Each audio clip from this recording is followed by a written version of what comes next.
school children to benefit from $17 million services project. South Sudan reaffirms commitment to Abyei stability at UN Security Council. And Finance Minister Dr. Bax sketches agriculture as a means to build stronger economy.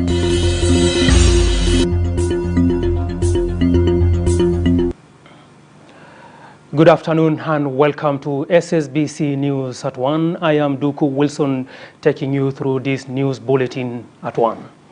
We begin our news for this afternoon with a major development in service delivery. Over 200,000 school children are expected to benefit from the newly launched $17 million project by the government and its partners. The project aims to improve livelihoods, enhance service delivery, and expand access to quality education in some of the most climate-affected states, counties across the country. SSBC's Sayuel Ring reports. In a significant step toward achieving the Sustainable Development Goal, the government of South Sudan has officially launched the BRICS project, making a major milestone in effort to strengthening resilient, improve livelihood, and enhance service delivery in the communities affected by climate and economic challenges. With a generous contribution of $17 million from the Green Climate Fund and the Global Partnership for Education supporting this effort.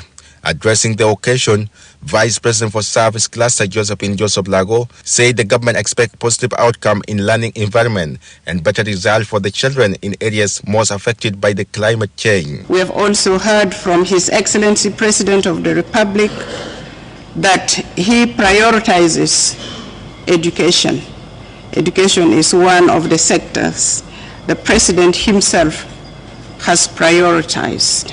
So with that, we will expect some changes, we will expect some outcomes, positive outcomes. And one of the outcomes we will expect will be improved learning environment and outcome for children in climate vulnerability areas. The Minister of General Education and Instruction, Kuyuk Abol Kuyuk, commended the donors for their continued support, noting their role in helping the government build a strong system to withstand the crisis. The Green Climate Fund, GCF, and the Global Partnership for Education, GPE, and all the back donors, we offer our deepest gratitude. Your co-funding of this pioneering initiative is a powerful validation of our shared commitment. Motan Siga, GPE's Secretariat Country Focal Point for South Sudan, reaffirmed the commitment to improving education and resilience across South Sudan. With $17 million from the Green Climate Fund and the Global Partnership for Education, GRACE will reach over 200,000 children across some of the most climate-affected areas, Rumbek, North, in Twitch, Akobo, Dug, Malakal, and Kapweta East.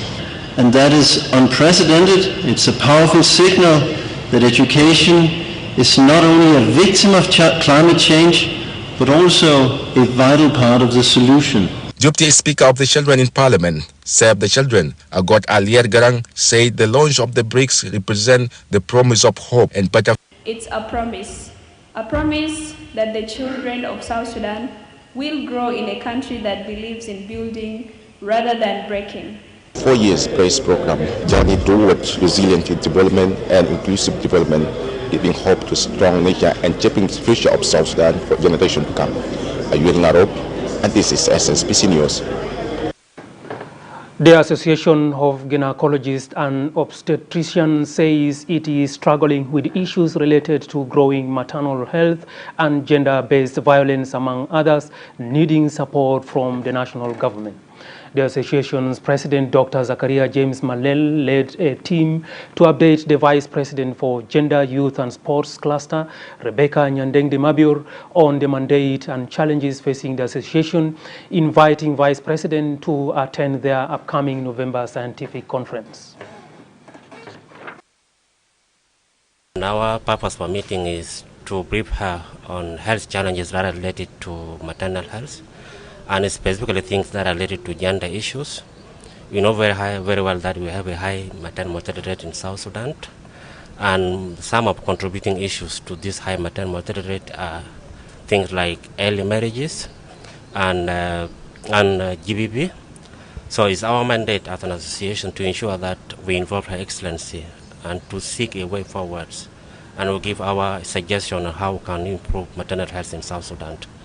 The second agenda for our meeting is to invite Her Excellency to take part in our conference, the association conference, that will take place between 15 and 16 November.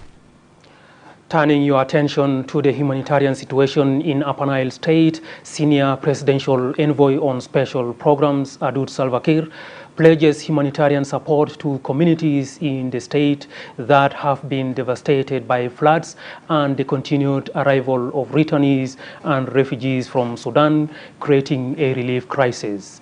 Adud's pledge comes during a meeting with the governor of Upper Nile State, Jacob Dola-Roth, who briefed her on his plans to run the state ahead of his upcoming visit there. Additionally, Adud noted that her humanitarian program will benefit all communities, including the most vulnerable groups in the country.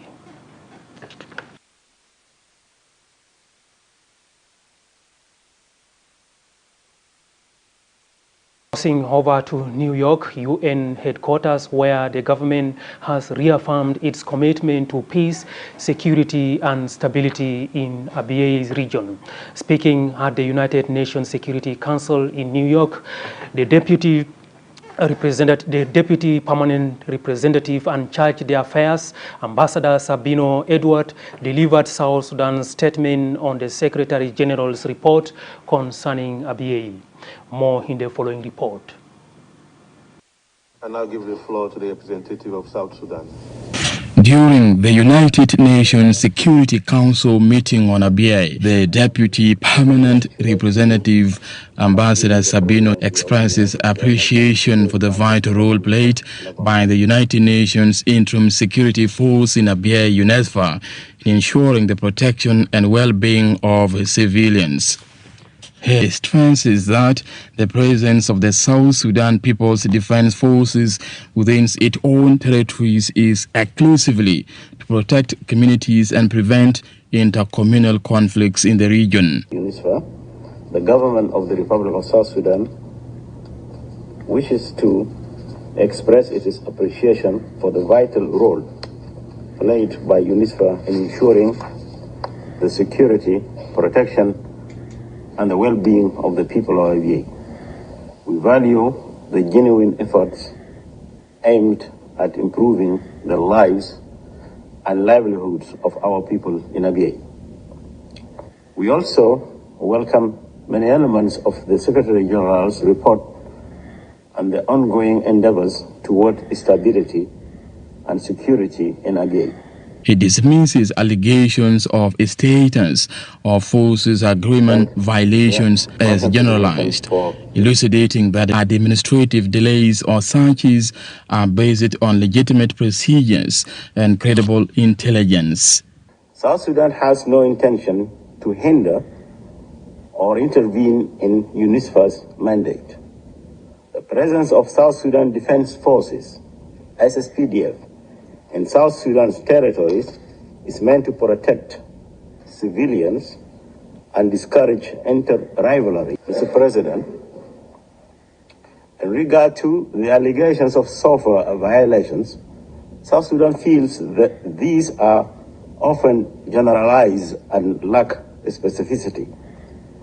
Incidents of searches or delays in issuing tax exemptions should not be misinterpreted. Sabino reiterated South Sudan's commitment to cooperating with the UNESFA and the international community to ensure lasting peace and stability in Abyei, affirming that the region remains one of the South Sudan's top national priorities. The statement comes as the United Nations Security Council reviews the Secretary General's latest report and discusses the future of UNESFA's mandate in the disputed Abyei area. Reporting for SSBC News, Mathiang Joseph. From New York City to Doha, Qatar, where South Sudan has reaffirmed its commitment to strengthening social welfare programs at a major global summit. The government says protecting vulnerable communities remains a top national priority. Abraham Felix reports from Qatar. As the Second World Summit for Social Development continues in Doha, Qatar, South Sudan is using the platform to emphasize its commitment to protecting vulnerable communities through enhanced policies and capacity-building frameworks. Representing President Salva Kiir, the Minister of Foreign Affairs and International Cooperation, Mande Simaya Kumba, outlined the government focus on expanding social protection programs, including safeguarding vulnerable households and supporting community livelihood projects aimed at empowering women and youth.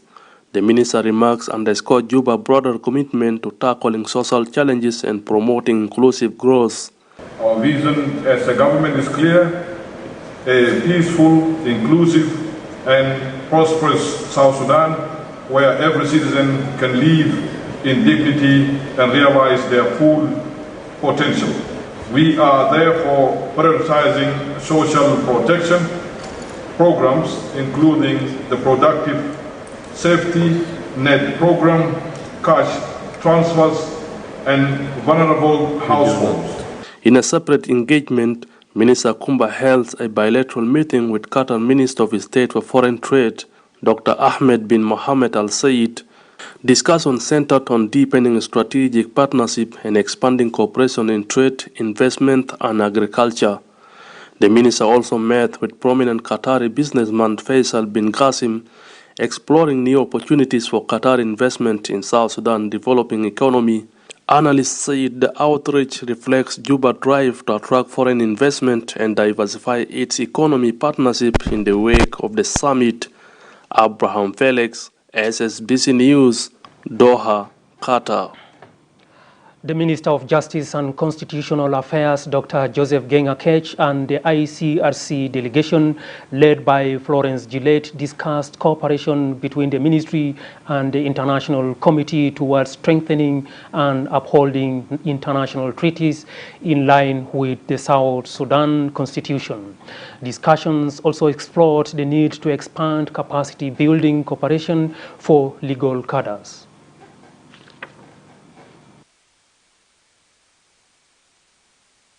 The Ministry of Justice and Constitutional Affairs welcomes the work of ICRC, which has been tremendous in helping this country and this ministry in many areas. The ICRC is an independent organization that supports and promotes IHL, the International Humanitarian Law. The Republic of South Sudan commits to international humanitarian law obligations consistent with our constitutional order. We welcome the collaboration we've had, and we look forward to deepening cooperation with ICRC in the areas of training, in the areas of promotion of access to justice, as well as capacity building of our legal counsel. I'm leaving South Sudan soon, but one of the big achievements I'm proud is the level of cooperation and collaboration we have had with the Ministry of Justice and Constitutional Affairs on international humanitarian law and on some other bodies of laws. And we look forward in the ICRC to continuing this excellent cooperation. The Minister of Presidential Affairs, Africano Mande Gedema, echoes President Kiir's directives for teamwork in delivering essential services to the citizens. He reiterated the call while speaking during the office assumption of Valentino Del as Chief Administrator in the Office of the President. President's Executive Director, James Dengwall, expresses his gratitude to the President for reappointing him.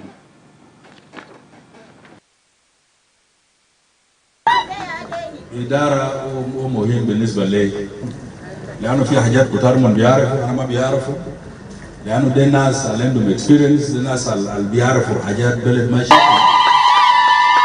شغل بتاعكم واحد أنا متأكد بقدر ودي قوة عشان سياسات البلد عشان تجاه البلد بمشي فوقه بكون كويس.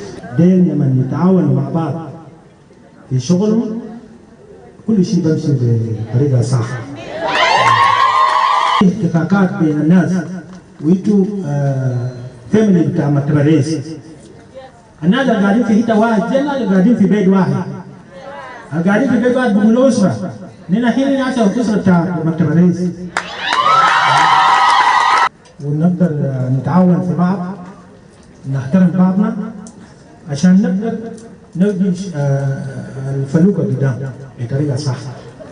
Colleague, I will do utmost best to try and prove where there is supposed to be improvement. And I will not be able to do this alone. It is our collective responsibility and our energy and commitment to make sure that we work together and mandate and fulfill the mandate that we are. Juba and Nairobi have agreed to reduce container deposit fee from $5,000 to $1,500 in addition to increasing the grace period to 45 days. This follows a series of meetings between the Minister of Transport Rizik Zakaria Hassan and Kenyan Maritime Authorities in Mombasa. Martin Justin reports. The Minister of Transport Rizik Zakaria Hassan is currently in Kenya's city of Mombasa, leading technical and business delegation to assess the obstacles facing the process of shipping containers to South Sudan.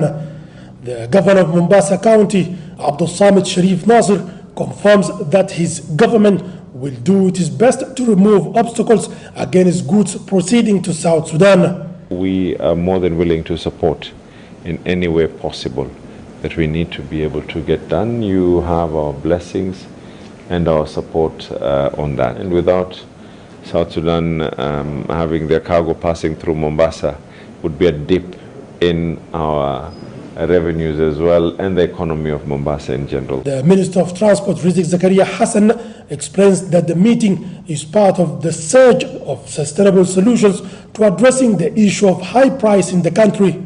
We are here based on our mandate to come and assess and evaluate and see how the CSF South Sudan are being managed here and operating in Mombasa, as well as to craft out the challenges that we are here with His Excellency the Governor. In the same news context, Minister Rizik Zakaria Hassan and his accompanying delegation met with the Director General of the Kenya Maritime Authority, Ome Nyarende, and discussed options to reducing the deposit fees. Director General Nyarende said the authority will work towards unifying the fees with the rest of the other Mombasa ports users. How to reduce the container deposits from 5,000 to what other countries actually pay, which is around $1,500. Because we regulate the shipping industry, we have agreed on the efforts that we want to make sure to sensitize all stakeholders. The effort we want to make today with the Minister and the Honorable Ambassador here. The Deputy Head of Mission of South Sudan to Kenya, Ambassador Aida Wandi, appreciated the cooperation between the two countries for working tirelessly to alleviating the suffering of South Sudanese population. They have accepted all his requests, first of all to do with the high charges for the empty containers which are not being returning back. The consumers face the consequences. So we urge also our traders to understand and return the containers. The Ministry of Transport fact-finding and investigation committees are expected to hold a series of meetings and field visits to cover the companies and the port of Mombasa. Martin Justin Paul Kose, SSBC, Mombasa, Kenya. The Minister of Finance and Planning, Dr. Bak Barnaba Chol Bak, publicly known as BBC, sketches plans including agriculture for building a more stronger economy as he assumes his role on Thursday amid renewed hopes for financial accountability and transparency. SSBC's Sabra Maken reports. The neighborhood of Finance Ministry came alive as the Minister of Finance and Planning, Dr. Bag Barnaba Cholbag, returns to finance docket following his reappointment to continue driving the country's economic reform agenda. As he replaces Atyan Ding Atyan, Dr. Bag Barnaba Cholbag outlines his plans that include agriculture, which he says is critical for diversifying economy, appreciating President Kiir for giving him second chance to serve in the finance docket. This time we must focus on increasing collection and reducing spending. Literally, we are supposed to go for austerity measures. Austerity programs are a set of economic policies that encourages more collections but less spending. We have got a vision to transform our economy. The mission becomes even clearer when we say let's enhance our oil production and let's realign our tax collection and let's stop the random payment and contracts. The Minister of Trade and Industry, Atong Kwal Manyangjuk, stresses the need to heavily invest in private sector to ensure economic growth, saying it is part of generating income to boost this struggling economy. We have a lot of natural resources we talk about just by talking besides oil. But what are we doing with them? There's no value addition.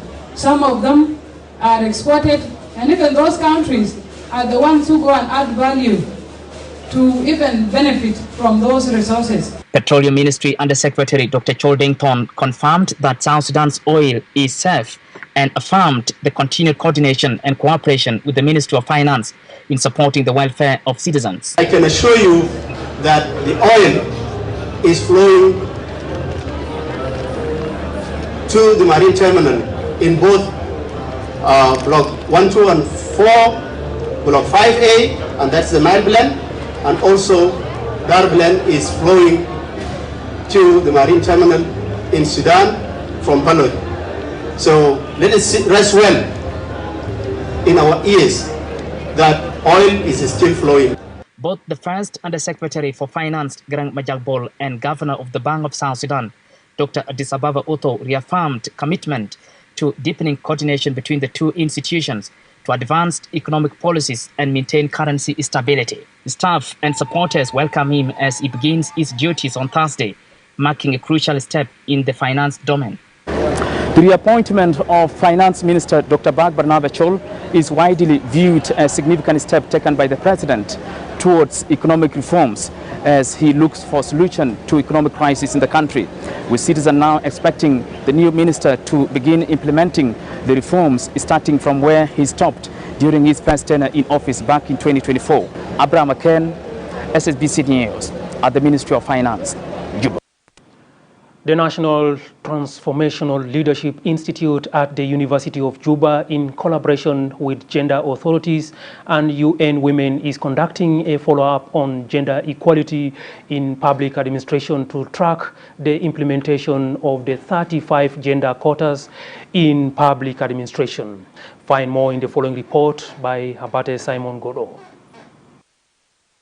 The program brought together focal persons from government ministries, commissions, legislatures, NGOs, and civil societies to review the progress, status, and challenges. The director of the National Transformational Leadership Institute at the University of Juba, Angelina Bazugba, urged government and public institutions to value the role of women in nation building and peace progress as critical in informing the policy making and implementation. Helped us to identify those gaps as well as to identify areas that need further capacity strengthening, as well as to find ways by which we can promote collaboration between our ministries as well as coordination. One of the members of the National Parliament, Lily Kiden, the former chairperson for Gender Committee, underscored the concern to promote collaboration and networking for effective narrow the gap in decision-making process. When a female is revoked, like in the parliament, or is degraded out in the executive position, we need the replacement to be a female, so that the 35% affirmative action will be attained. Not only in the executive, but also in the public institutions. We have like the institutions, like the universities. We need females who are in the decision-making process. Some participants react that numerous strategies must be applied to address girls' and women progress in public administration. In the section 19 and 21 and 22, we must make sure that we are appearing there, so that we make sure that our issues is being reflected. It is very important awareness creation, which now increase by time from time to time, and also get what would have been appealed. So let us be serious together with the government through Minister of Education. Let them set a punishment for the earlier pregnancy or students who pregnant from the schools. We together with the men who pregnant or boys. The National Transformational Leadership Institute at the University of Juba employs various approaches, strategies, and inclusive plenary to boost networking for effective and efficient women participation in public institutions. Turning to the conclusion of constitutional consultations in Lake State, where locals in Rumbek North, together with local authorities, security forces, chiefs, and citizens, have expressed unanimous views on several key issues. Among their demands are the harmonization of the executive structure to have one vice president for simplified governance, the immediate disarmament of all civilians across South Sudan to restore peace, and constitutional guarantees for the provision of essential social services such as education and health. They also called for the mandatory election of all leaders to strengthen democracy in the country. Rumbek North Commissioner Moses Maker, in a statement to the media, applauded the government for engaging communities directly and reaffirmed his people's support for the constitutional process. As County Commissioner, with my chief, with my security forces, with all the people of Rumbek North, we are very happy, and I give thanks to the government of the Republic of South Sudan led by His Excellency General Salva Kiir Mayardit, and I give thanks to His Excellency General Rintoin Mabur that they are stand by the people of Lake State and the people of Rumbek North County in particular. And I hope things like this will continue, and the people of Rumbek North are standing with the government of the Republic of South Sudan as well as government of Lake State, and myself as County Commissioner. The National Constitutional Review Commission has actually finished the public consultation and civil education campaign in Rumbek North County. With me here is Honorable Moses Maker, the Commissioner of Rumbek North County. We are very happy that we managed to reach Rumbek North County, and we are very thankful to the Commissioner for the connection he has done with us and the cooperation he has offered to us, despite all the crises that we have undergone on the way to this county. We are happy that we are now part of Rumbek North community, and we have given them the letter. And that story brings us to the end of this news bulletin at 1. From me, Duku Wilson, and my colleagues in the studio, we all thank you for watching, and please continue with the rest of our program. Good afternoon.